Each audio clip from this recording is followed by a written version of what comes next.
मधुवन नाम के जंगल में दो बहनें रहा करती थी। वे दोनों अकेली ही रहा करती थी, क्योंकि जब वे दोनों छोटी सी थी तभी उनके माँ बाप का देहांत हो गया था। टूनी चिड़िया बहुत अच्छे स्वभाव की थी, तो वहीं उसकी बहन रानो देखने में बहुत ही सुंदर थी, लेकिन वह बहुत घमंडी और लालची थी। वह अपनी बहन टूनी से बहुत बुरी बर्ताव किया करती थी। अब एक दिन की बात है, टूनी अपनी बहन रानो की नेल पेंट लगा लेती है। तभी वहां रानो आ जाती है और टूनी को देखकर आग बबूला हो जाती है और गुस्से से बोलने लगती है। टूनी, तेरी हिम्मत कैसे हुई मेरी नेल पॉलिश लगाने की? तूने उसे छुआ भी कैसे? वैसे भी तेरे इन काले हाथों में नेल पेंट अच्छी नहीं लगेगी और तूने मुझसे बिना पूछे ही ले ली।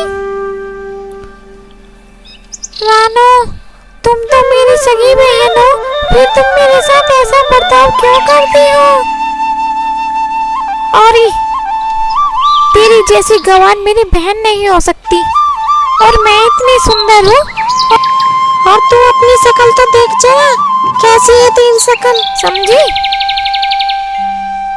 चल अब यहाँ से जा, खबरदार आगे से मेरी नेल पॉलिश को हाथ लगाया तो तूने। रानो की बात सुनकर टूनी बेचारी अपने कमरे में आ जाती है। फ्रेंड्स, इससे पहले वीडियो में आगे बढ़े, यह बताइए यह कौन सा वेजिटेबल है? जल्दी से कमेंट में लिखिए। और उसी गांव में एक जंगल की गुफा में एक सुंदरी नाम की जादूगरनी रहा करती थी। फिर एक दिन उस जादूगरनी ने अपनी जादुई शक्तियों से नदी किनारे एक मायावी नेल पॉलिश का पेड़ लगाया था। आखिरकार यहाँ मायावी नेल पॉलिश का पेड़ मैंने लगा दिया। अब बस उस वक्त का इंतजार है जब कोई चिड़िया इस नेल पॉलिश को लगाएगी तो वह मेरे कब्जे में आ जाएगी। ऐसे ही एक एक करके गांव की सारी चिड़िया को अपने कब्जे में कर लूंगी। उसके बाद मैं सबकी बलि चढ़ा दूंगी। फिर मैं दुनिया की सबसे शक्तिशाली जादूगरनी बन जाऊंगी।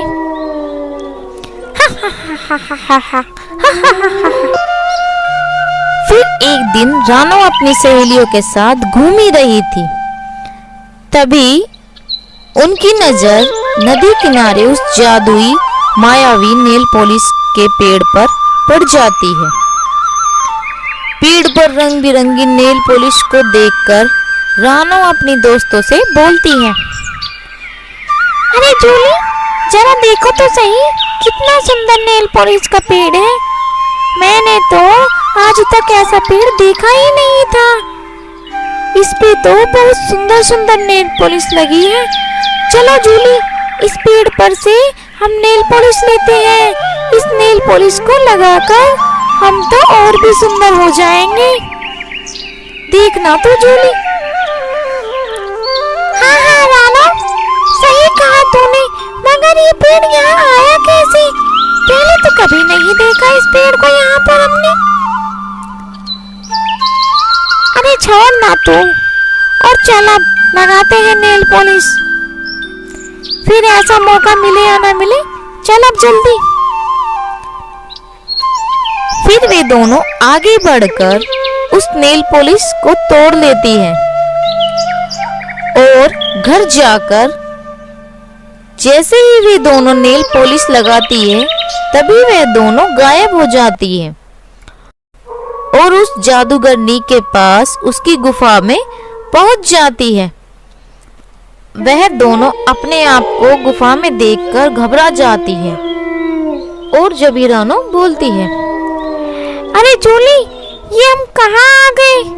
हम तो तेरे घर पे थे, हम यहाँ कैसे आए? तभी वहां जादूगरनी आ जाती है।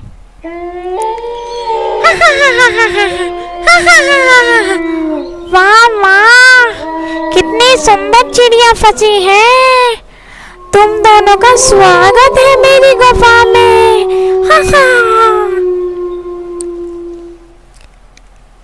प्लीज हमें छोड़ दो, हमसे गलती हो गई, हमें माफ कर दो, हमें मत मारो जादूगरनी जी। अरे चुप करो तुम दोनों, तुम जैसी चिड़िया की तो मुझे जरूरत थी।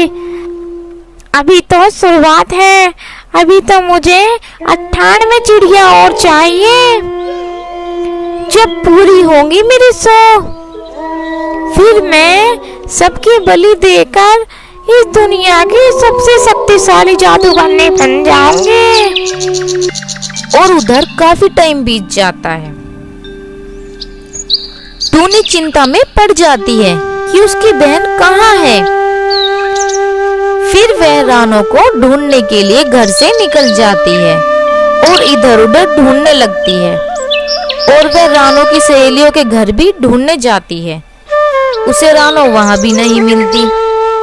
फिर टूनी रानो को ढूंढती ढूंढती वहीं उस जादुई मायावी नेल पॉलिश के पेड़ के पास पहुंच जाती है और उस पेड़ को देखकर बोलती है, अरे ये कैसा पेड़ है? इस पेड़ पर तो रंग बिरंगी नेल पॉलिश लगी हुई है। मैंने तो आज तक कभी नहीं देखा ऐसा नेल पॉलिश का पेड़। और वैसे भी ये पेड़ यहाँ पर आया कैसे? कल तक तो यहाँ पर कोई पेड़ नहीं था, फिर अचानक ये रातों रात में यहाँ पेड़ कैसे आ गया? हे भगवान, लगता है ये किसी की चाल है हमें फंसाने की। और मुझे तो यह लगता है कि मेरी रानो बहन भी जरूर इसी के कारण गायब हुई है, इसी का हाथ है इसमें। फिर वहां पर एक परी आ जाती है और बोलती है, अरे सुनो टूनी, तुम इस मायावी नेल पॉलिश को मत लगाना, नहीं तो तुम भी उस जादूगरनी के कब्जे में हो जाओगी। तुम्हें क्या करूं? मेरी बहन उस जादूगरनी के कब्जे में है, मुझे उसे बचाना है। तुम ही कुछ सहायता करो मेरी, तुम ही रास्ता दिखाओ कुछ मुझे। अच्छा सुनो, ये लो जादुई भस्म, तुम उस जादूगरनी के ऊपर किसी भी तरीके से इसे डाल देना। वह जादूगरनी जली जलकर राख हो जाएगी और वहीं मर जाएगी। अब पहले तुम इस नेल पॉलिश को लगाकर उसकी गुफा में जाओ। फिर टूनी उस नेल पॉलिश को लगाकर जादूगरनी की गुफा में आ जाती है। अरे वाह, एक और चिड़िया जाल में फंसे। जल्दी जल्दी आओ चिड़िया, जल्दी जल्दी, मेरी ऐसे करके सारी बलि पूरी हो जाएंगी। तेरी भलाई उसी में है कि तू सब चिड़ियों को छोड़ दे, वरना तेरे लिए अच्छा नहीं होगा जादूगरनी, समझी तू? और चिड़िया, तो मेरा कुछ नहीं बिगाड़ सकती। तू एक मामूली चिड़िया है, समझी?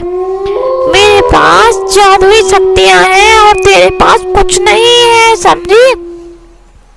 जादूगरनी, मैं तुझे ऐसा करने नहीं दूंगी कुछ भी, समझी तू? और टूनी मौका पाते ही जादूगरनी के ऊपर जादुई भस्म डाल देती है और वह जादूगरनी आग में जलकर वहीं राख हो जाती है। और उसकी राख होते ही तभी टूनी की बहन और उसकी दोस्त वहां आ जाती है।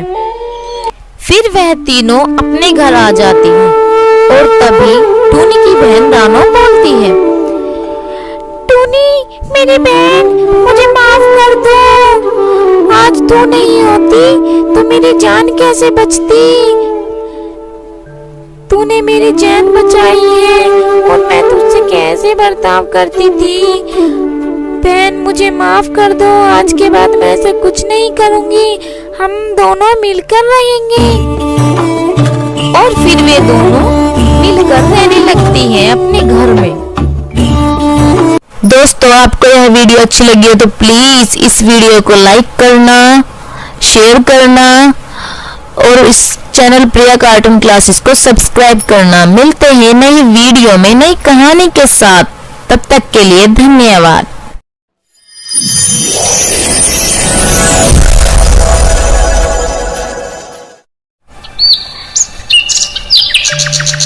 बहुत समय पहले की बात है। एक जंगल में 3 चिड़िया एक साथ बैठी हुई थी। वह तीनों आपस में बातें कर रही थी। वह तीनों दोस्त थी। तभी अचानक वहां पर एक चूड़ी बेचने वाली आती है। चूड़ी वाली आई है, आपके गांव, आपके शहर, रंग बिरंगी चूड़ी वाली। अरे आइए तो सही, देखिए तो सही, बिल्कुल नई डिजाइन की है। एक बार आएंगे तो लेके ही जाएंगे। चूड़ी वाली आई है, आओ जल्दी ले जाओ, रंग बिरंगी। फ्रेंड्स, इससे पहले वीडियो में आगे बढ़े, यह बताइए यह कौन सा वेजिटेबल है? जल्दी से कमेंट में लिखिए और हमें बताइए कि आपने सही कहा है या गलत। अरे चलो रानो, पिंकी, चूड़ी लेते हैं। मुझे तो लगता है आज कुछ ज्यादा ही अच्छी चूड़ी लाई है चूड़ी वाली।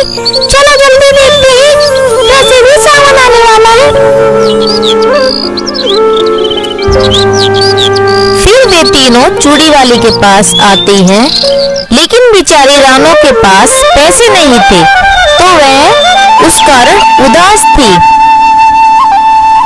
अरे क्या हुआ रानो, तू उदास क्यों है? मेरे पास चूड़ियों के लिए पैसे नहीं है। तुम दोनों ले लो, मैं नहीं लूंगी। ये कोई नई बात है क्या? तुम तो हमेशा यही कहती हो कि तुम्हारे पास पैसे नहीं है। तू तो हमेशा कंगाल ही रहती है। ये बात सुनकर रानो वहां से अपने घर चली जाती है और तभी उसकी माँ बोलती है, क्या हुआ मेरी बच्ची? किसी ने तुझे कुछ कहा है क्या? तू उदास क्यों है? बता तो जरा मुझे। मैं आज बाजार में चूड़ी बेचने वाली आई। सब सहेलियों ने उससे चूड़ियां खरीदी, लेकिन एक नहीं ऐसी थी जो वहाँ बस यूं ही खरीदी। क्योंकि मेरे पास पैसे नहीं थे, तो सब सहेलियों ने मेरा मिलकर बहुत मजाक उड़ाया। माँ, मुझे बहुत शर्म आई। इस वजह से मैं तभी वहाँ से घर आ गई। मेरे बच्चे, तुम उदास मत हो। तुम तो जानती ही हो हम कितने गरीब हैं। आज तेरे पापा जिंदा होते तो हमें ये दिन नहीं देखने पड़ते। आज लेकिन रानो, तू हमेशा एक बात याद रखना, कभी भी दूसरों को तेरी सहायता की जरूरत हो तो तू कर देना, किसी को मना मत करना। देखना फिर किसी दिन भगवान हमारे भी सुनेंगे। फिर रानो और उसकी माँ रात में सो जाती हैं। अगले दिन सुबह सुबह जब रानो जंगल में दाना लेने के लिए गई थी, तब उसे वहाँ एक बूढ़ा कबूतर मिलता है। वह बूढ़ा कबूतर लकड़ियों का बंडल उठा नहीं पा रहा था। तभी रानो को अपनी माँ की बात याद आती है और वह उस बूढ़े कबूतर के पास जाती है और बोलती है, अरे चाचा, रुकिए, मैं आपकी सहायता कर देती हूँ। अरे धन्यवाद बेटी, मुझे भारी वजन उठाया नहीं जा रहा। अच्छा हुआ तुम सही समय पर आ गए। अब तुम मेरी सहायता कर दो, इसे मेरे घर तक लेके चलो। फिर रानो उस लकड़ी के गट्ठर को उठाकर उस बूढ़े व्यक्ति के साथ उसके घर पर चली जाती है और तभी वह बूढ़ा कबूतर बोलता है, अरे क्या हुआ बेटी, तुम उदास क्यों हो? कोई परेशानी है क्या? बताओ जरा मुझे। क्या पता मैं ही तुम्हारी परेशानी हल कर दूं। मैं बहुत गरीब हूँ, मेरे घर में खाना तलक नहीं है, क्योंकि मेरे पापा इस दुनिया में नहीं है ना, इसलिए हमें परेशानियों का सामना करना पड़ रहा है। आज मेरे पापा जिंदा होते तो हमें ये सब नहीं देखना पड़ता। अच्छा, तो यह बात है, यह परेशानी है तुम्हारी। कोई नहीं बेटी, तुम घबराओ मत। तुमने मेरी सहायता करी, अब मैं तुम्हारी करता हूँ। मतलब मैं समझी नहीं चाचा। तभी वह बूढ़ा कबूतर रानो को जादुई चक्की देता है और बोलता है, ये लो बेटी चक्की। ये कोई मामूली चक्की नहीं है, यह एक जादुई चक्की है। तुम इससे जो मांगोगी यह चक्की तुम्हें वही देगी। इससे तुम्हारी बहुत सहायता होगी। अब तुम उदास भी नहीं होगी और ना ही तुम परेशान होगी। फिर रानो उस जादुई चक्की को लेकर अपने घर आ जाते हैं और अपनी माँ को आवाज लगाती है, माँ, माँ, जल्दी इधर आओ, देखो मैं क्या लाई हूँ, जल्दी आकर देखो। फिर रानो की माँ वहाँ आती है और देखती है। ये चक्की तुम कहाँ से ले आई रानो? माँ, ये कोई मामूली चक्की नहीं है, ये एक जादुई चक्की है। तुम हमेशा कहती थी कि तुम दूसरों की सहायता करो, भगवान तुम्हारी करेंगे। मैंने वही किया है माँ। फिर रानो अपनी माँ को सारी बातें बताती है और फिर रानो बोलती है, ए जादुई चक्की, हम बहुत भूखे हैं, हमें कुछ खाने के लिए दो ना। फिर जादुई चक्की जल्दी जल्दी वहाँ कितने सारे चावलों की बोरी भर देती है। माँ, अब तो ठीक है, हम इससे कुछ चावल को दुकान पर बेचेंगे और कुछ खाएंगे। इससे हमें अब किसी चीज की कमी नहीं होगी और ना ही मुझे उदास होना पड़ेगा। अब हमारी सारी समस्या हल हो जाएगी। फिर रानो कुछ चावल की बोरियों को दुकान पर बेच देती है और ऐसे करके अपना घर चलाने लगती है। अब तो कुछ दिनों बाद रानो ने अपना अच्छा घर भी बना लिया था। अब वे दोनों माँ बेटी बहुत खुश थे और खुशी खुशी अपना जीवन बिता रहे थे। दोस्तों, आपको यह वीडियो अच्छी लगी हो तो प्लीज इस वीडियो को लाइक करना, शेयर करना और इस चैनल प्रिया कार्टून क्लासेस को सब्सक्राइब करना। मिलते हैं नई वीडियो में नई कहानी के साथ, तब तक के लिए धन्यवाद। दोस्तों, आपको यह वीडियो अच्छी लगी हो तो प्लीज इस वीडियो को लाइक करना, शेयर करना और इस चैनल प्रिया कार्टून क्लासेस को सब्सक्राइब करना। मिलते हैं नई वीडियो में नई कहानी के साथ, तब तक के लिए धन्यवाद।